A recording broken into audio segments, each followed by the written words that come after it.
Good afternoon, everyone. I'm Chad Parker, the Deputy Administrator for Cooperative Programs in USDA's Rural Business Cooperative Service. We are excited today to provide the webinar on local food financing and co-op success stories. Right now, we're right at the middle of kind of a nexus of Rural Development Month, which was September, and Co-op Month, which is October. So it's a great time to host a webinar on this very valuable topic. RBS plays a critical role. Our Rural Business Cooperative Service plays a critical role in financing both co-ops and local food initiatives. Our Value-Added Producer Grant Program, our Rural Energy for America program, both available to ag producers, especially small local ag producers, our Business and Industry Guaranteed Loan Program, and our Rural Business Development Grant Program, providing those needed facilities and technical assistance for local food processors and food hubs and those types of projects. We have probably I consider the two most knowledgeable experts in these areas, in co-ops and in our local food at USDA. Online with us today, I'm very excited to introduce both Jim Barham and Margaret Bow. They're going to give us a great webinar today. So go ahead and we'll hold you up. Take it off, Jim. Great. Thanks, Chad. Appreciate you being able to come on the line with us today. And Margaret and I are both really excited. We always love the opportunity to be able to collaborate and work together on issues of both food systems and co-ops. And speaking of co-ops, just to let everyone know that October is National Cooperative Month. So this is almost kind of a pre-kickoff of Co-op Month by the convergence of food systems work with our cooperative development work. And there'll be a lot more coming out in the next day or two about activities that USDA will be doing, as well as other co-ops across the country to celebrate the month. So look for that coming soon. So welcome today. I'll start with just a quick presentation overview. The topic of our conversation will focus on food systems businesses as well as cooperative businesses and how you go about financing those businesses. So I'm going to start a little bit about just the role of USDA in rural development, the role that we played that Chad briefly started to mention, both in terms of our grant and loan programs and our other assistance to support food enterprises and co-ops. And then I'll dive a little deeper into this idea of stages of business development, capital stacking, how these really innovative businesses have to kind of stack together a lot of different pieces of resources in order to make their business work and be able to finance their business. Then I think it's always nice to have a couple examples, so I have two that I'll share with you today. Then I'll shift it over and turn it over to Margaret, and she'll talk about financing tools for cooperative businesses, and then raising capital, particularly member equity. So it's one piece of it that I'm really actually even myself excited to learn more about, which is with the cooperative model, the ability to raise member equity and community equity to support those community businesses. So general overview, a little bit at USDA. I think a lot of you on the line are probably pretty familiar with Know Your Food. Know Your Farm, Know Your Food initiative. It's been an initiative since 2009 to support the development of local regional food systems. I'm going to say it again like I say every time. We have an awesome mapping tool called the KYF Compass Map, and it is really one of the most amazing, transparent feats of any federal government to put, since 2009, every single local food investment that USDA has made. That's a whole heck of a lot of them. And then we've also partnered with 9 other federal agencies to get their investments in local food. So it's a great resource for you to dig into to learn what's happening in your community in the development of local food. And we also Margaret and I sit within rural development and within the cooperative programs. And within our cooperative programs, we have professional staff that conducts research, does educational trainings, technical assistance, grant support for co-ops across the country. A lot of really cool resources there, so I encourage you to check out our site. And within that site, we have our library of co-op publications. We are the foremost, and any co-op in the country will tell you this, we have the most robust library of cooperative resources in maybe the world. Well, we'll start with country, so I won't be so hyperbolic, but it's certainly in the United States.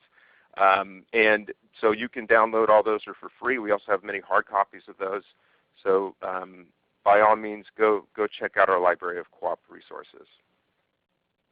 And we've also started to develop which I think a lot of you know about as well, a Food Hub Technical Report series called Running a Food Hub. We have 3 in the series to date. The newest is the Assessing Financial Viability, which really digs into how do you sustain a food hub operation over time. So again, we have those can be downloaded free, and we also have hard copies for free upon request. So check those out if you haven't seen those yet. And then we've also put up, developed a web page for local regional food systems. So we'll have both those publications, but also some other webinars we've done. There's a couple online trainings, initiative, blogs about local regional food systems at RD or rural development. And finally, and this has been a big question I've gotten since we started to circulate this first webinar, was, is this going to be recorded? And the answer is yes, this will be recorded. You can have the slide deck can also be made available to you as well. I can send that out. And what I'll ask for that is, if you want the slide deck, just email me. And I'll send you a PDF version of this slide deck. And again, you can also look at all our webinar recordings. We'll post them, and I'll let folks know when we have this particular webinar posted. And another really cool tool that has been put together, this was a collaboration with Wholesome Wave. We took their really cool toolkit on Food Hub business assessment, and we turned it into an online interactive case-based learning training or interactive training that is pretty neat. It's also free, and I encourage you just to, you can click on this link, or you just really Google USDA local food financing training. I'm sure it'll pop up there, and you can check out this online training. And it's really about looking at all the different elements of how you assess the readiness for a food hub to make an investment in a food hub along a lot of different dimensions. So even though the tool was specifically designed for funders and investors, we found that a lot of food hub businesses and other food enterprises and co-ops have found it useful to kind of look at the perspective of a possible potential funder and what they might be looking at in terms of assessing the readiness for investment. So again, another cool resource to check out. So let's turn over to financing food enterprises. That's enough of my spiel about resources, and let's dig a little bit deeper into this area. I think it's always nice, or it's important to start out with not so much definitions, but at least foundationally look at what are we talking about with food enterprises. It's a little more expansive. I mean, a lot of you may know that I'm kind of like the food hub dude at USDA, and have been working in that area for a long time, looking at specifically aggregation, distribution, food businesses.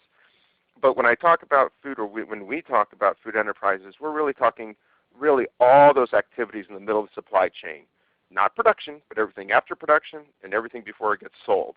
And so from first mile aggregation and aggregators and aggregation hubs to last mile distributors to the processing, right? Either and there's kind of two ways you can categorize that, one more on the preservation side and one more on the convenient slice and dice, packaging it in a way so that it's easier to prepare the foods.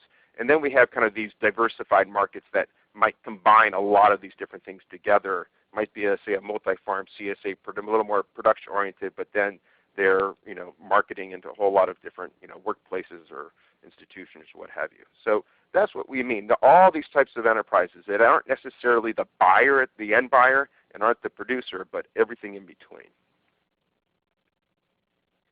And for those enterprises, it's tricky.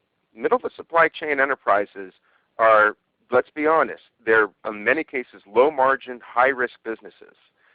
But we also know that within the food system arena, these are businesses that can really succeed in that triple bottom line, that they can both be profitable on thin margins, but they can't be profitable. They could look at the economic piece of it.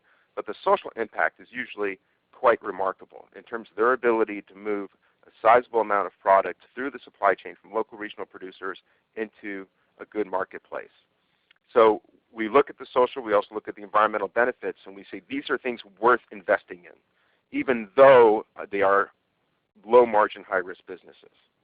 So what it means is that ultimately you're going to have to be stacking a lot of different types of layering capital to make some of these things work, because maybe a traditional financial institution, your local bank, may look at this food enterprise that's trying to, say, start a pickling business and say, yeah, we're not so sure about this. So it becomes where at the beginning, and this I think I really like this diagram in the sense that it lays out over time different investors, investments, resources available, and then how you might piece that together as your company matures, because as it matures and you have a proven track record, then you can start looking at more traditional debt. But maybe up front you're really relying on bootstrapping it with your family and your friends and maybe doing some crowdfunding, and if you get a little bit of traction from there, maybe you'll start looking into microloans, and that's where all of a sudden, oh, maybe USDA can play a role. Maybe some of our rural development programs can really fit into that. So anyway, this is just an illustration of the different ways of kind of layering or stacking capital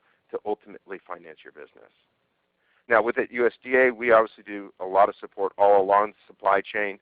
I'm going to really focus in on the middle part of that supply chain here. And this particular slide is intended to almost overwhelm in a way, although if you know me, I'm a supply chain junkie, so I'm always looking at ways to kind of categorize where do our USDA programs fit along the local food supply chain. So we developed this through the Know Your Farmer program to be able to identify, okay, if you're in processing, what are some of our key programs that we want to highlight that you should be looking at first? Similarly with aggregation distribution, what are some of those key programs? And then of course, if you look down to the lower left corner, we have a lot of kind of technical assistance research programs which could be ultimately helpful to those food enterprise businesses. But so here we have, there's close to 30 USDA programs right here alone, and this doesn't even have to do with federal agency, other federal agency programs, or the local state programs, but it can be immense. So one way to kind of break it down, at least the way I've started to think about this, and this isn't all inclusive of USDA programs, but thinking about not just USDA grants, but at different stages of business development, what are kind of the key programs you might be looking at? So in the planning stage, I've listed some of those ones here. Some of them have actually specifically built-in planning grants, like the Local Food Promotion Program, like the Value Added Producer Grant. But we also know that our Rural Business Enterprise Grant can be used for planning. Specialty Crop Block Grants is another fantastic one if you're doing specialty crops to do some planning and feasibility. And then you start working your way up into actually the startup, the implementation phase of this, where you might, again, be looking at the Local Food Promotion Program as looking at the implementation component of that. Same thing with the Value Added Producer Grant. But then there's some others as well that might be able to fit well into that. And then the growth stage, and that's when some of our loan programs, as you're a more mature business, willing to take a little higher risk, willing to take on that debt, can start looking into some of those programs. The one I'm going to highlight here, and I try to do it every time I do it because I don't think enough people realize this. Rural Development has a business and industry guaranteed loan program. It's a very robust program, over $1 billion of assets there that we can deploy on any given year. And we have expanded authority within what we call the BNI guarantee loan to actually finance urban-based local regional food enterprises, as long as they're providing benefits to producers and benefits to underserved communities. Those underserved communities could be that you actually site your food business, your processing facility, or your food hub within a low-income area and create jobs that way. That might be one way to serve that community. Or it could be that you're employing people from an underserved community, or that you're actually making sure that fresh, healthy food is making it into, say, a school district with a high percentage of free or reduced lunches, something like that. So there's a lot of opportunity there with this guaranteed loan to be able to stack that with maybe a CDFI or Community Development Financial Institution or Farm Credit or anyone in order to ultimately finance, say, the expansion of the business. So just want to throw that out there in the different stages of development. I think what's most helpful in a lot of ways is just to look at a couple examples of food enterprises that have been financed this way. And the first one I'm going to start with is a nonprofit called Grow NYC that many of you are probably familiar with, particularly their green market farmers markets. They have the largest network of farmers markets in the country, cited in New York City with over around 54. But they run a lot of other really cool programs. They set up all these kind of almost pop-up markets with teens who run these farm stands. They have a wholesale farmers market that's near which is at Hud's Point, and where you have farmers come in to sell to wholesale buyers directly. They have kind of a fresh food box that is utilizing a lot of the products that they get from their green market farmers and be able to package that in a way and sell it at a reduced price. And then they do a lot of donations.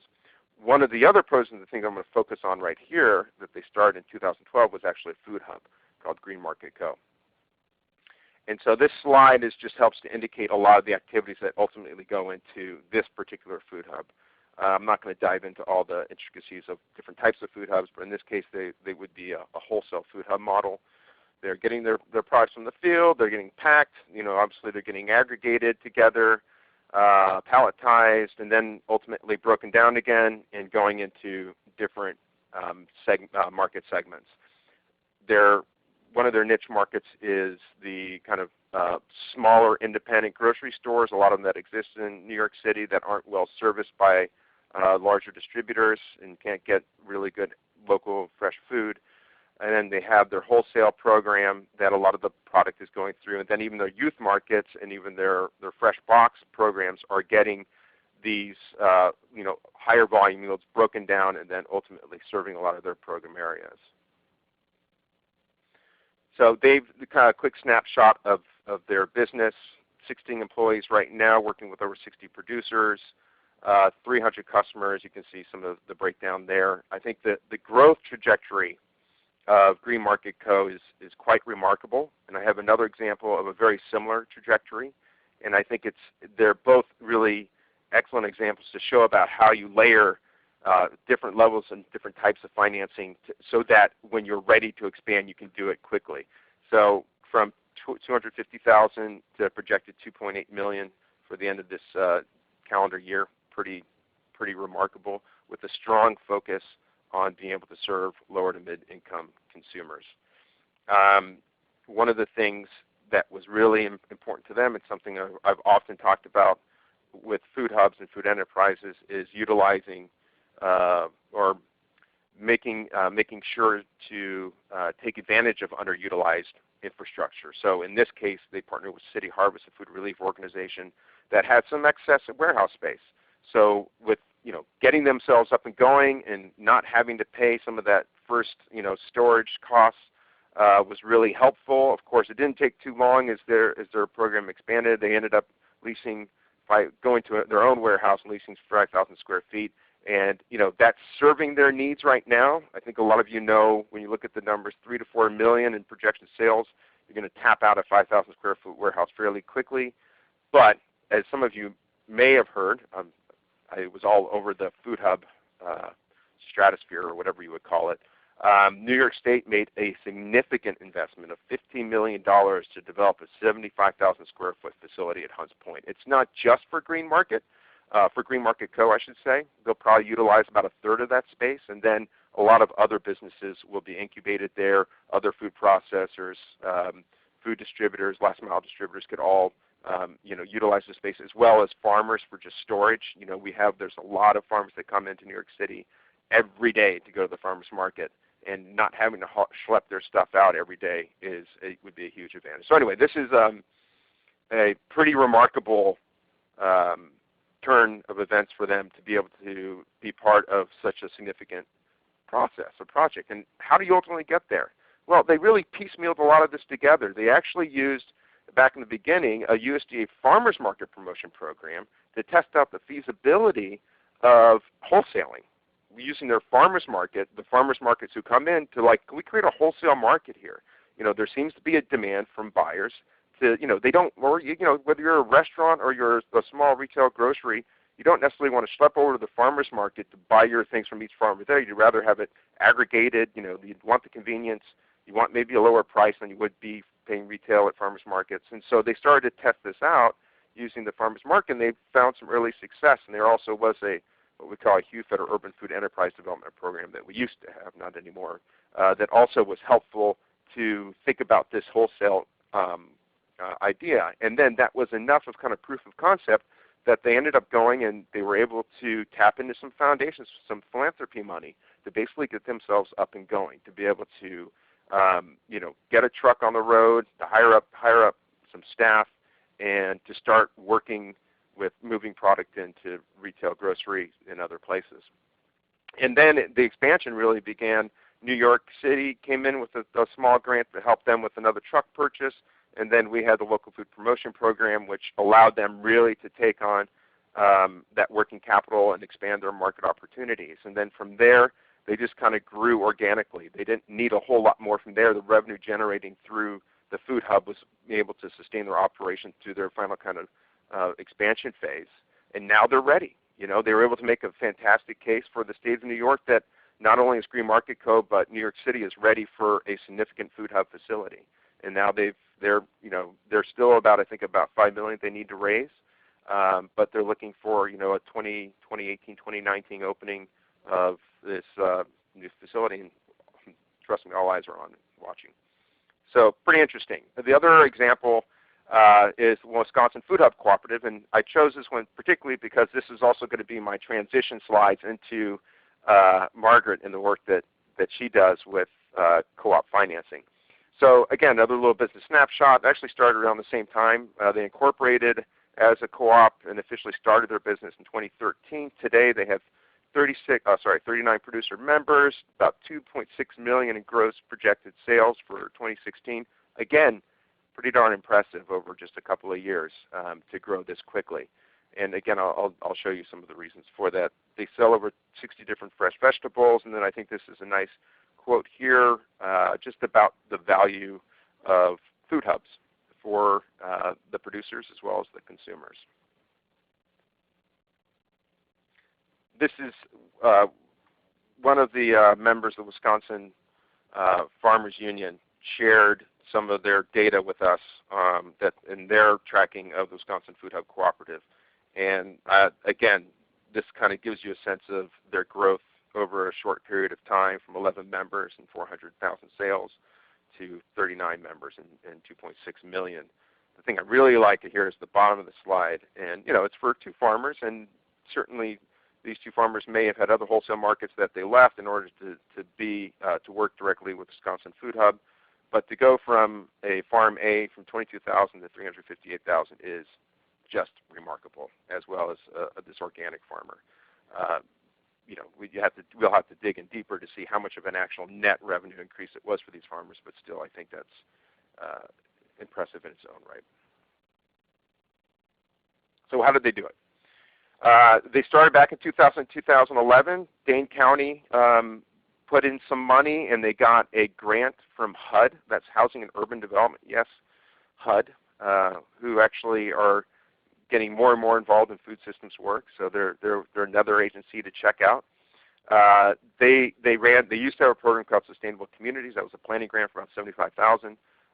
They used that plus some Dane County money in order to commission the feasibility study. If I personally, you know, I've seen a lot of feasibility studies, and this is still one of, I think, the better ones that was put out there. Very robust. Really looked deeply both into the supply side and the market side. Didn't take anything for granted. All of it was primary interviews. It wasn't just, you know, crunching some numbers from some database. It was talking to buyers and talking to producers. What can this really work? And who's the entrepreneur who's going to step up and do this? And I will say our own Margaret Bow, who was involved not just in that study, but then ultimately helping to establish this food hub. And the group that stepped up was Wisconsin Farmers Union, saying, we believe there is a great need for this type of enterprise in Wisconsin, and they put their money where their mouth is. And both with their expertise as well as with Margaret's and others, they launched the Wisconsin Food Hub Cooperative. One way they did that was to do a business launch equity raise with their co-op members, and that's where, when I turn over to Margaret, she's going to really break down the different ways that actually works or can happen. Then they also were able to get a value-added producer grant program, value-added producer grant that allowed them some working capital with matching funds from the Wisconsin Farmers Union. Then they went to forward community investment to get them a line of credit, again with Wisconsin Farmers Union acting as a guarantor on that line of credit. And I'll tell you something, that is one of the hardest things for a lot of food hubs is actually getting a line of credit. And we need more innovative financial institutions and folks out there to recognize that this is one of the key roadblocks for expansion of food hubs, because cash flow is very variable. Seasonality is a huge issue, and being able to just bankroll and ensure that farmers are going to get paid on time even though buyers may be slacking. And having that line of credit is just crucial. There's a number of CDFIs who stepped up into this arena, and hopefully we can see more even traditional institutions do the same. And the other one of those who would be more on a traditional side is CoBank, who now through the kind of not just proof of concept, but showing pretty significant sales, CoBank stepped up, who's part of the Farm Credit System. And I just have to give a shout out to two people in the Farm Credit. One is Sarah Tyree from CoBank, who's been a strong advocate and supporter for food systems work at CoBank. And then to Gary Madison, he said he wasn't going to be able to join on this webinar. And I said, well, then I'm not mentioning Farm Credit. But of course I was kidding. But they have been strong supporters all along the food systems. And so CoBank stepped up with a line of credit as well. And then much like Green Market, the Wisconsin Food Hub Cooperative was able to get a local food promotion program to help with their market expansion. So with all of that, and I know I've been just jabbering on, one of the things what we'll do is we're going to hold questions, and I'll start looking at some of the questions you have, and we'll start getting them categorized, and I'll look at some of the questions you have from Margaret so that when Margaret finishes her presentation, we should have plenty of time to hopefully answer most of your questions. And so with that, Margaret, I'll turn it over to you.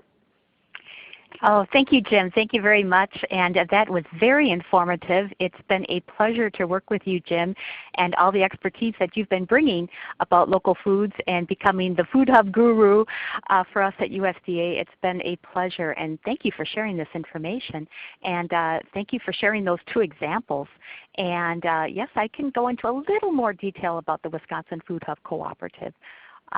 So why don't we, in honor of Co-op Month coming just around the corner for October, and there are a number of food hubs and obviously local food enterprises that are organized as cooperatives.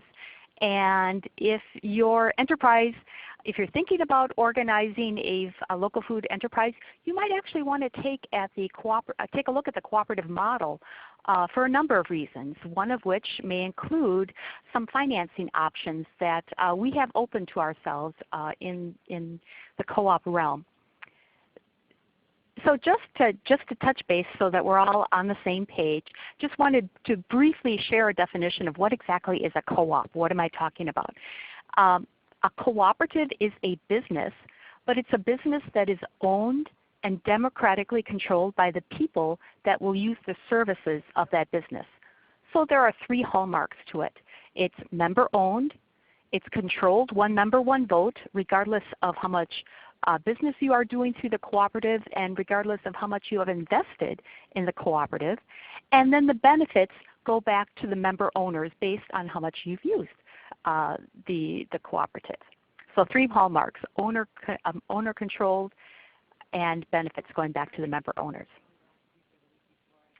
There are about 29,000 cooperatives across the United States. And there are various types of cooperatives, and we tend to define them by who are the member owners of that cooperative business. The most common are the consumer co-ops, and those are the rural electric co-ops that are providing electricity since the 1930s and the 1940s across rural America. The credit unions, those are examples of financial cooperatives. Retail food co-ops, and there's a picture there of the Viroqua Food Co-op. And I want to give a shout out to Jan Rasakis, the manager of the Viroqua Food Co-op. She has really tutored me on some of the opportunities that we in the co-op world have for capitalizing cooperative businesses. The next most common type of cooperative are the producer co-ops, and that's where either farmers or even artists, those that are producing product, those are producing some type of service, are member owners of the business. And that's what we tend to think about when we think of co-ops. We think about the dairy co-ops, the grain elevator co-ops, that type of thing. Less well known are the shared services co-ops, and that's where you will have independent businesses or independent nonprofits or independent government entities at the state, or excuse me, at the local and county level coming together. They retain their independence, but they come together to do some joint marketing, some joint purchasing, to acquire some joint training, to share equipment.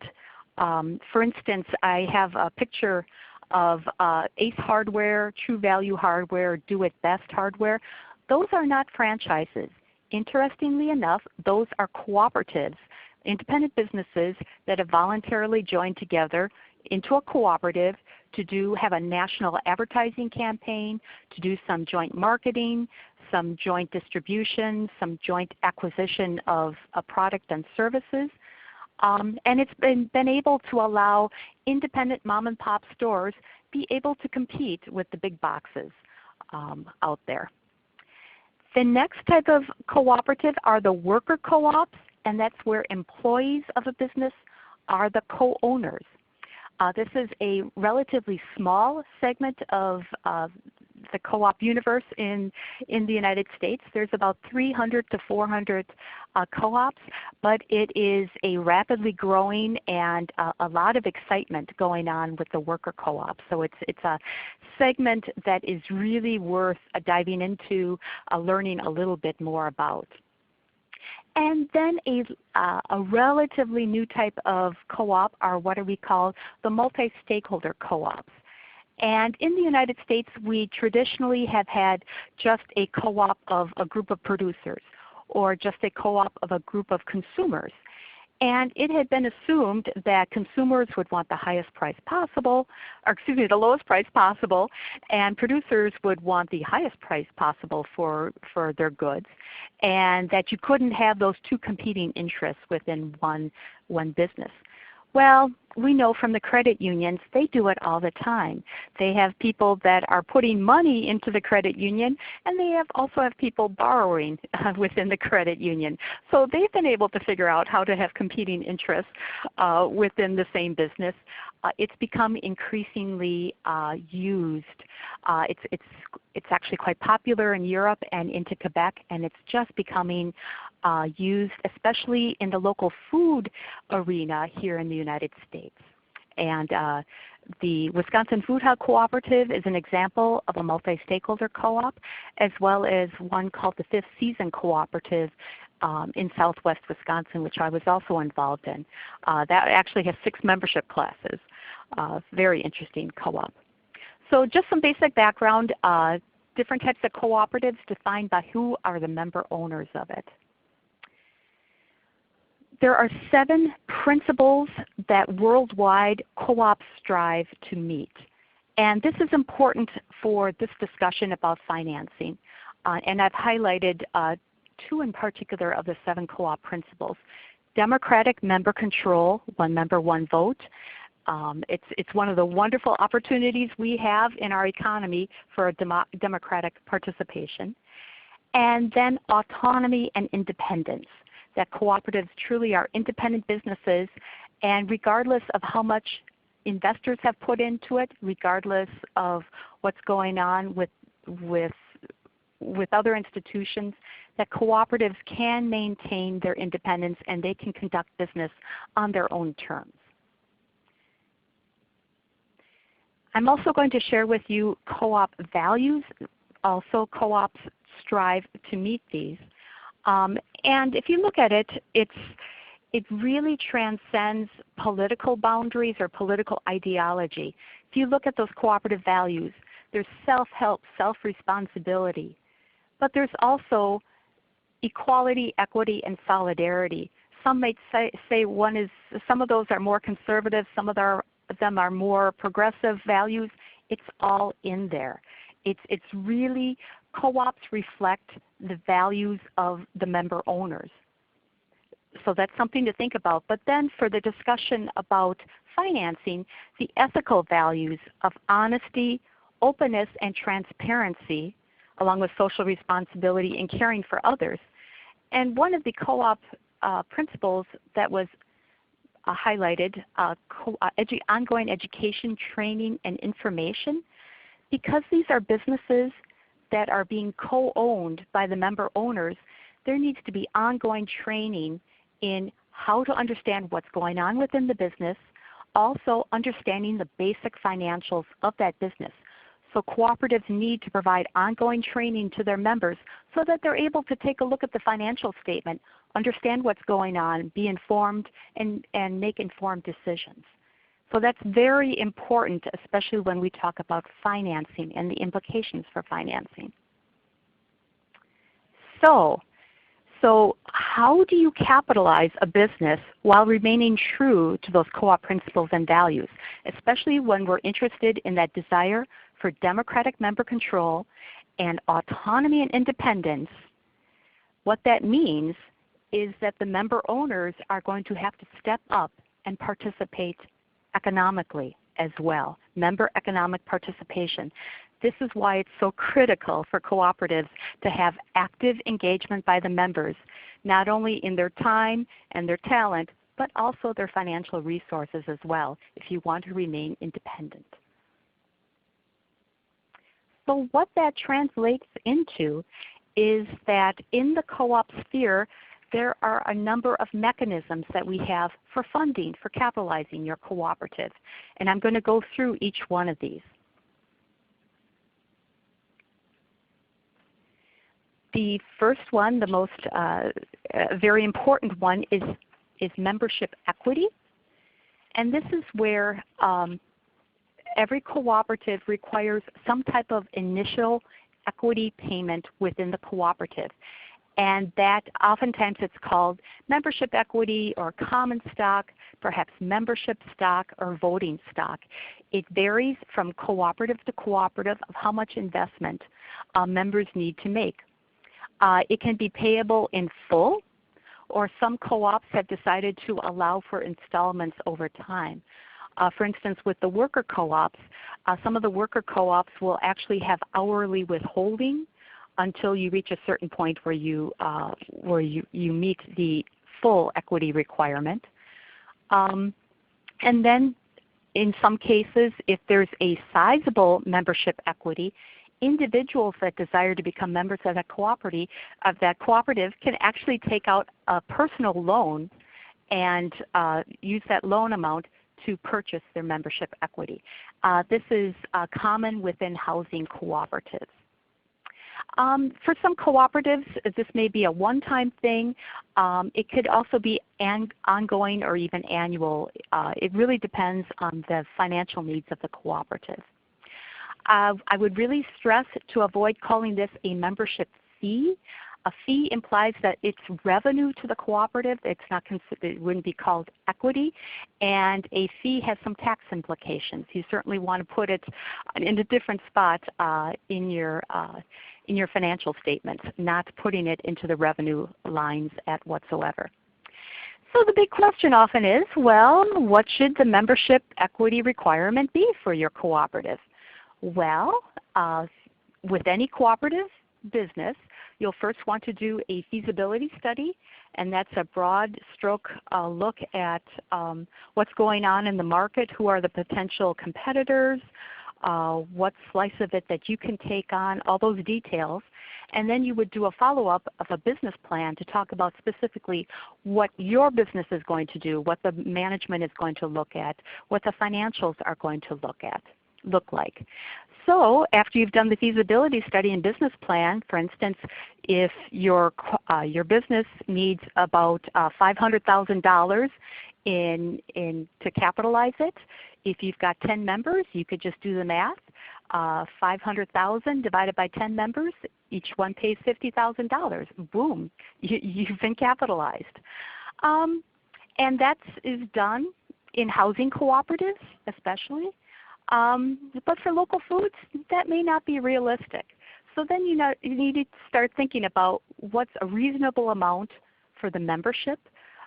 Consumer co-ops tend to have a little less membership equity requirements as compared to those that are predominantly made up of producers. It's something to think about. It's all a balancing act. So another type of funding besides the membership equity is some type of ongoing transaction fee. Within the agricultural or the producer co-ops, it's often called a per unit retain, that the cooperative will retain a certain amount of money for every unit of good that it sells. For instance, with agricultural marketing co-ops, there may be, for example, a 5% surcharge on every 100 count weight of milk that is transacted through the cooperative. As you can tell, I live in the state of Wisconsin, and I tend to use some dairy examples. For instance, in an artist gallery cooperative, the surcharge may be 20% withholding on each art piece sold to cover the rent of the gallery if you've got employees or anything like that. Actually 20% is a pretty low surcharge. It can go up to 40 to 60% depending upon what's going on, the rent, how many employees that you have. So transaction fees are another piece to helping to capitalize your cooperative business. Then we get into equity drives. And we're going to look at both preferred stock and doing direct public offerings. So with raising equity, when it comes to preferred stock, direct public offerings, and in some cases member loans, if they are structured properly, they can each be treated as equity to the cooperative. And what that means is that on the balance sheet, that equity would be counted as an asset to the cooperative. And that may increase the willingness of lenders to make a loan to help stack the capital so that you can achieve your goal of being fully and properly capitalized to start your cooperative business. All types of co-ops raise some type of equity. The consumer co-ops, especially the natural food co-ops, have been quite brilliant as of late in how they have raised substantial amounts of equity from a wide range of consumers in a certain marketplace. Producer co-ops commonly use this. Organic Valley has come up with some really interesting tools that they've created over the 25 years of existence for allowing the members of their co-op as well as some of the general people in the community to invest as well. Worker co-ops, Equal Exchange out of Massachusetts. They've got some really interesting tools that they've created over time to help raise equity both amongst the membership and the local community. And then the multi-stakeholder co-ops, such as Jim sharing the example of the Wisconsin Food Hub Cooperative and the Fifth Season Cooperative. So some observations about offering preferred stock. And this is a key statement that anyone that is thinking about offering preferred stock within a cooperative as well as those thinking of investing within a cooperative. Redemption of the preferred stock of a cooperative is at the discretion of the board of directors. And what that means is that every year the co-op board will do an assessment of the co-op's finances. And in the initial years, they may not have enough money coming in order to start paying off to pay the interest rate that has been agreed upon with the stock option. So in the lean years, they will declare that they will not offer redemption, and so they will pay out with additional stock compounded with interest obviously, and in good years they may actually pay for the preferred stock in cash. People that are investing, be it members, be it the local community that are investing in preferred stock of a cooperative, they need to be made very clear about the potential risk. This is not the stock market. And stock market means that there's a variety of stocks out there and there's ample information about anything that could possibly go wrong, and you can pick and choose and you can buy and sell at will. With a cooperative, you're buying stock, but you're in it for the longer term. At least look at a 5-year investment if you're investing in a cooperative via preferred stock. And it's a delicate balance when a community stockholder comes to the co-op and says, I really need my money back and I know it's only been 4 years. As the board, you certainly don't want to do harm to the cooperative, but you also need to realize that that investor is your neighbor and they may be in a very difficult situation. So it's kind of a case-by-case basis. But generally speaking, when you invest in a cooperative, you're in it for the longer haul, and you're in it, it's what we call patient capital. Co-ops may buy back preferred stock from the investors. It's essentially, as Jen Rasakis has taught me with the Verroco Food Co-op, it's essentially like paying off the community loan that the people within the community, when the Verroco Food Co-op several years ago expanded and built a new building, they were able to raise about $400,000 in preferred stock very quickly. It was a well-established food co-op. People in the area believe in co-ops. People believe in local food, and people were willing to invest in this. It was very nice that they were able to raise that amount of money. Another thing to think about with the preferred stock, the voting rights for people that hold preferred stock are practically non-voting. In the state of Wisconsin, in the state of Minnesota, people that hold preferred stock within a cooperative, there are very few opportunities in which they would vote, and it would only be on issues of merger, acquisition, dissolution, consolidation, or division of the cooperative, major life events in the cooperative, and regardless of how much they have invested in that co-op, they would still get just one vote. Stockholders, unless they're members, would not be voting on people to the board of directors. They wouldn't get a seat on the board, those types of things. So preferred stock is a way for a cooperative to raise equity capital but yet retain control of what's going on with operations and the governance of their business. So here's some basics about preferred stock. Co-ops may offer up to an 8% return that's based on both state statutes and the IRS code. And it's held at 8% with the idea that this is not for speculative investment. 8% is actually 8% pre-Great Recession would have be seen as so-so as a rate of return. 8%, wow, that'd be very terrific right now. Right now the going rate for cooperatives is about the 4 to 5% range. And if you think about it, it's a better rate of return, 4 to 5%, than a certificate of deposit from the perspective of someone investing. And from the perspective of the co-op, it's a better rate than a loan if they would have to go out on the open market. And what happens when you are ready to offer preferred stock? The co-op would declare a series. And a series would be to cover some type of major infusion, some type of capitalization that is needed. So for instance, a co-op could, when it comes to startup, they may say Series A, a 5% return for startup expenses. And then let's say about 5 years down the road, the co-op decides, hey, we want to build some property. So they might offer Series B at 4% interest. They've had a little more track record. The interest rate might go down a little bit in their estimation. And then perhaps 10 years later, they wish to update some equipment so that they would offer preferred stock Series C at a rate of, say, 4.5% interest.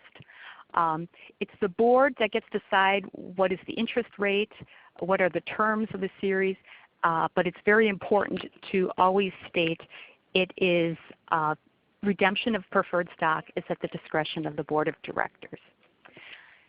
If you're offering preferred stock, this is something that you really need to get some good advice on. You will want to work with an experienced accountant familiar with cooperatives, and you will also want to work with an experienced attorney that is familiar with cooperatives as well. So there are two options if you are going to offer preferred stock. And we in the co-op community have a wonderful opportunity. We can offer preferred stock without filing with the Securities and Exchange Commission, if this is an option in your state. And the reason for that, it is assumed, going back to those cooperative values that we talked about, that there is transparency, that people that are members of the cooperative along with the local community, they have information about what's going on financially. They understand the risks. They have some financial wherewithal to make informed decisions, and there's good ongoing communication about what's going on with that business.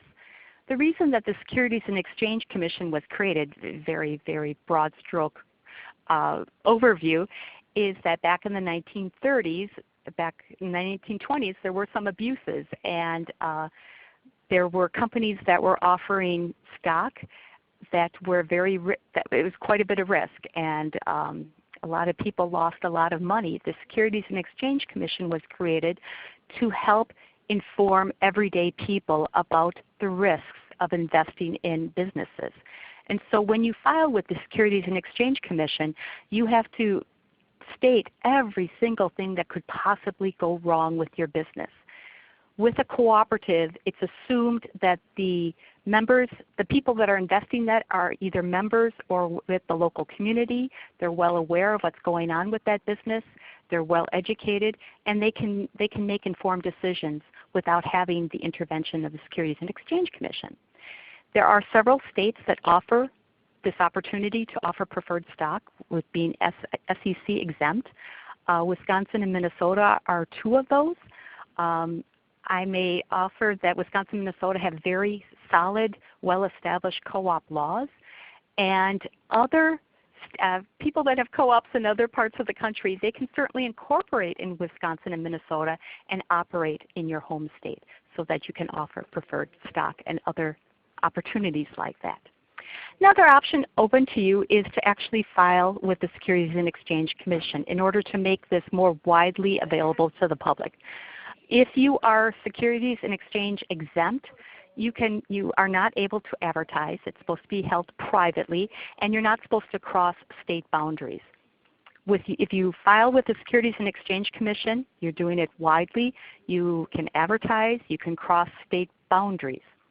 To be honest, filing with the Securities and Exchange Commission, it's a bit of a feat. You do need to find an attorney that's familiar with that, accountants that are familiar with that to actually file. But it's kind of a cost-benefit analysis. If you need to raise a substantial amount of capital and you've got potential investors and members that are across the country, it may be well worth doing. There is an interesting trend, something new on the horizon when it comes to offering preferred stock directly through the Securities and Exchange Commission. It's called direct public offerings. And this allows shares to be sold to individuals, to customers, suppliers, and other cooperatives. It allows you to advertise. It also keeps that non-voting preferred stock so that co-ops are able to maintain control. You do need to file with the Securities and Exchange Commission, and there will be some substantial accounting and legal fees.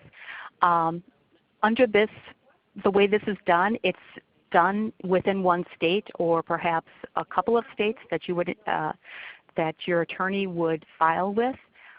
There is a wonderful case study called Real Pickles, and this was a pretty well-established local food business, pickling and fermentation of various vegetables. And the two owners of that business decided that they wanted to stick around, but they wanted to offer ownership to their employees and become a worker co-op. And so the employees needed to buy out all the sweat equity that those two owners put into it in order to make that business theirs. And so they did quite a bit of homework, and they worked with a group out of California called Cutting Edge Capital to put together an offering through the Securities and Exchange Commission. And if you're interested in that, please take a look. There's been a very good case study that was written back in 2013 about what went into that conversion. It's something new that's out there. It is a tool. It can be used by both co-ops and non-co-ops as well. It's a step beyond that private offering to just members and the local community. But it's something to think about. Again, with any type of equity offering and deciding whether or not you go through the Securities and Exchange Commission, it's a cost-benefit analysis. Is it worth doing? So after you have exhausted all your equity options, the membership equity transaction fees, offering preferred stock if you so desire, direct public offerings, then you might be looking at getting into debt, such as through subsidized loans. And you could have loans from members or other community supporters, and sometimes those member loans could be treated as equity if in the provisions of the loan agreement, the term, the interest rate, and the subordination to senior lenders, and if the board could suspend payment if the co-op is unprofitable. So basically you're trying to structure that loan so it looks very similar to a preferred stock offering to members. So once again, if you want it to be considered as equity, that you would actually state in the loan agreement that redemption of the preferred of the loan is at the discretion of the board of directors. Then it could be considered as equity. Otherwise it would be considered as a liability, a membership loan. So if you have someone in the community that really believes in what you're doing, they could invest $30,000 or offer a $50,000 loan on terms that would be agreeable between both the person and the co-op. Other types of subsidized loans would include loans from local, state, and federal government. But this is debt, even though it's at a reduced interest rate, and it would be considered a liability. And obviously, debt needs to be paid back prior to paying back people that have invested equity within the co-op.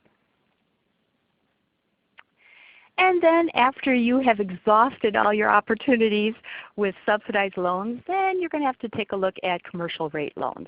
And obviously, once again, debt is a liability for the co-op. So as much as you can get into the equity side of things, exhaust that, then you'll be looking at more as commercial rate loans. A question that often arises, well, what about grants? Well, grants are an option, but I would like to offer a word of caution about that. Cooperatives are businesses, and believe it or not, working for the federal government, working for rural development, grants actually do have a cost to the business. The cost of applying for a grant, for administering the grant if you are awarded that, there is time and effort that goes into that, and oftentimes people don't think about that when they're applying for a grant. They think free money. Well, there's a lot of work that goes into that. And with a business, you certainly want to avoid dependence upon grants. I have seen various ventures over the years that started out with grants, and they acquired a few more grants, and then once the grants eventually dried up, the business dried up. They hadn't created the discipline of raising member equity to sustain themselves until they had enough cash flow to become viable. So when are grants appropriate in the life of a cooperative? I would argue from the perspective of a co-op developer, and I've had the opportunity of being engaged in co-op development for the last 18 years, it's very appropriate at the early stages of organizing people. We have across the country rural cooperative development centers that are engaged in helping people to organize, to learn about co-ops, to help them put together the feasibility study, the business plan, to educate people. It's very appropriate for those centers to receive grant money in order to help a group of people organize a cooperative. There are also maybe one-time special initiatives within a cooperative. For instance, if your cooperative is trying to get into a brand new market, through rural development, we do have the Value-Added Producer Grant. It's a wonderful opportunity. It's a one-time thing, and it can really make a difference in helping launch you into a new market opportunity. Also, grants are appropriate for educational type of activities within a cooperative. Another thing to think about is that a cooperative can obviously have good friendships with organizations within the community that are engaged in local foods. And so perhaps there's a local food organization that is a nonprofit, and they would have a really good relationship with the co-op. And the co-op would be a for-profit business, but they would be engaged in cross-education activities and sharing of information. So with that, I have gone into detail. I hope I've helped to answer some questions. I've probably raised more questions than answers about helping to capitalize a cooperative when it comes to local foods. Thanks, Margaret. I've been monitoring. There's some actually really good questions that just came in, and we'll get to those in a second. I really appreciate your last slide about the cost of grants and not becoming dependent on grants. I think we see within the kind of the food hub world, there's about a third of the food hubs presently structured are nonprofits. Actually, it's a little higher. It's probably more like 40%. And it's certainly tempting because there is a lot more grant opportunities for nonprofit enterprises to access these and ultimately become dependent on them. So it's definitely a slippery slope. But there are, of course, grants available for for-profit businesses like Local Food Promotion Program and for cooperative businesses like the Value-Added Producer Grant. So, they can lower the risk significantly of early-stage development. And so, but yes, I do appreciate that caution in that arena. So with that, I want to I have some questions on some co-op stuff that I'll get to, and then hopefully we'll get some of the earlier questions as well. Let me start. We had one participant ask two kind of questions back to back that hopefully you can answer. One was when you had a slide at one point, there seemed to be a question of whether loans could actually be organized as equity. And that's so. Can you help kind of straighten that out? How can actually a loan be organized as equity? Okay. Yes. What I was talking about are member loans, and that's where individuals, members of the cooperative, or perhaps individuals within the community might want to make a loan to the co-ops. For instance, they believe in the co-op so much, they're able to maybe lend $25,000 to the co-op. And the way to structure that so that it would be considered equity, and you would certainly want to work with an attorney and an accountant to make sure that you've got the wording right. But as long as it would have the same type of terms as preferred stock would have, so that it would be preferred stock has, once again, redemption of the loan would be at the discretion of the board of directors. So the loan would be repaid only if the co-op is in good financial terms to do that. Otherwise, they would just compound that. So those types of things, the same type of wording that you would have with preferred stock, you would want to have with a member loan that might be considered equity. Otherwise, you could have member loans that are not considered equity, that it's more of a debt instrument.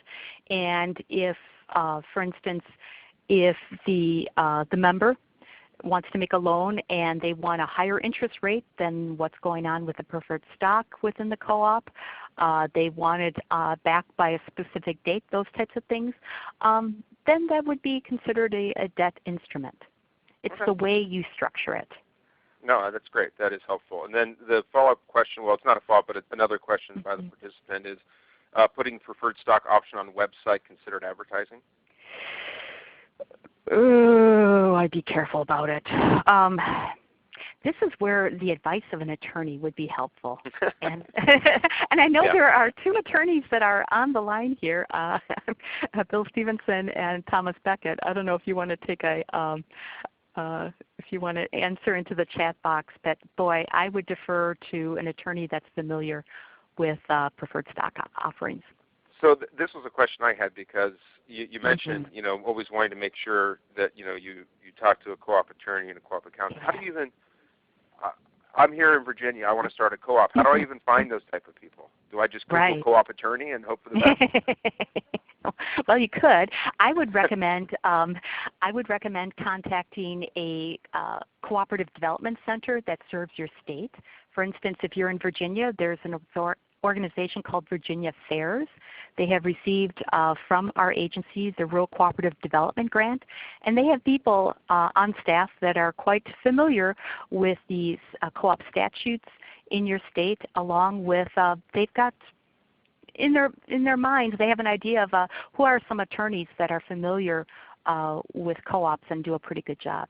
So that's where I would turn first. And okay, so moving on because there's a lot more questions. Thank you for that. And I will, I'll put in the chat box in a second actually where you can, there's a list where you can locate the nearest Cooperative Development Center near you. But I'll do that while you you answer a couple of questions. If you look in the question box, I think this one is really interesting. In Louisville, Kentucky, we have several co-ops that have never got off the ground. What is the number one way that a market and feasibility studies are financed? Oh, the marketing, the feasibility study and the business plan. Yes. Oftentimes, if you've got a group of people that are trying to form some type of local food enterprise as a co-op, and you may have some farmers, you may have consumers, they're coming together. They have formed a steering committee. Oftentimes, people will be asked to invest a certain amount of money, knowing that this is not preferred equity. This is just putting some money forward to help pay for those initial expenses. Oftentimes within local communities there may be opportunities for some state or local grants, maybe $5,000, $10,000 grants to help you pay for feasibility studies and business plans. So it's a combination. People need to put a little bit of money in, realizing they're probably not going to get that money back to pay for that feasibility study or business plan. And then there may be some local grants to help you with that. And I would say, there's a couple of, this is actually a good use of grant money, right? Because yes, absolutely. This is not in the game. This is just, you want to see if this can actually work. Value-added producer grant has planning grants within it for cooperatives. Yes. For yes. food enterprises, local food promotion program offers planning grants up to $100,000. You probably don't even need that much, but you can. That's there. Rural Business Development Grant, and where Margaret mentioned the idea of a for-profit business or a cooperative business partnering with a nonprofit to then access Rural Business Development Grant is a great way to do a feasibility study.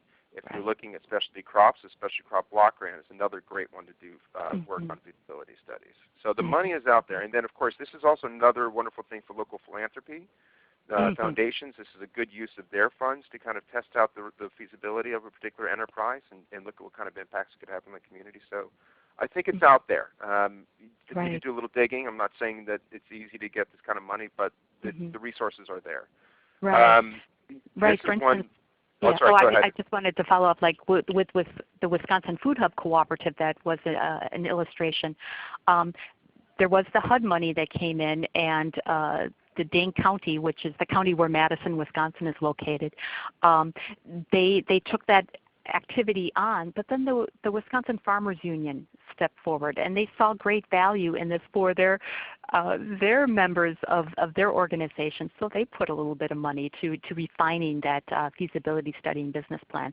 So yes, local foods, they are a community asset, and as a community asset, you should be asking community players to step forward. Yeah, absolutely. Okay, so I put in the chat box the link to a list of cooperative development centers. For those who may be listening as a recording, if you literally just Google cooperative development centers, it's one of the first things in there, and you'll see a full list. And that's we really want to emphasize, USDA actually finances a lot of the work that they do, and so we want to make sure that these centers are being utilized. So check that out. Okay. Oh, this is a good one. Is anyone working on convincing the SBA to help finance co-ops? Well, we're fortunate in the Farm Bill, in the 2014 Farm Bill, language was inserted to create an interagency working group on co-op development, and that's a mouthful. The Small Business Administration has been participating in that, and they've been thinking about co-ops, and there's been some pressure on that. They are starting to take a serious look. They are extending the opportunity for lending to the worker co-ops. They're still trying to interpret about consumer co-ops. Something to think about. Jim, do you have any better answers? No. One of the things in the last Farm Bill, it required USDA to take the lead in setting up an interagency task force for cooperative development. And we actually had our kickoff meeting with SBA and many other federal agencies, because so many of them, one way or another, have a role in both regulating as well as supporting cooperative development. And so we're working very closely with them. And and there's no really good answer here, but we're aware of some of the challenges of working with SBA in this arena, and hopefully hopefully there will be better and more concrete news going forward about our ability to influence SBA in this arena. So yeah, I please know that's not the most satisfying news, but we're aware of it and working on it. Please talk to your members of Congress. You are citizens. Yes, please make it known. And I'm sorry to say I sent that link on Cooperative Development Centers only to one person, so I'm going to try again to get that to you all. Let's see. In the chat box there was, questions. Why don't you see if there's other questions there real quick. We've got a couple more minutes more. Right. What is the advantage to members of making a loan versus buying preferred shares if the loan is not paid back until the co-op is profitable? It's just another tool. I think preferred stock, sometimes co-ops will say you can take out preferred stock up to a certain dollar amount because they want to try to limit people having undue influence, perceived influence within the co-op. If the member loan is not going to be structured like an equity instrument, then there might be interest in the member loan because you could have perhaps a higher interest rate, or it could be paid back before the preferred stock. But if it's a member loan and it's going to be treated like equity versus preferred stock, it's really a horse apiece, in my opinion. Let's see here. I'm going to go back to one of the first questions. This is less co-op, but you may have some answers as well. It says, with Collinton Commercial Kitchen in South Carolina's Promise Zone, are there any programs out there which are A, encouraging the next generation of farmers to come through, connecting farmers with the opportunity to preserve processed food so that there's less wastage? We have a large incubator commercial kitchen in a rural part of South Carolina. We were wanting to encourage farmers to use our facilities, which would be easier, I feel, if the average age of farmers was lower. Yeah, it's a big question.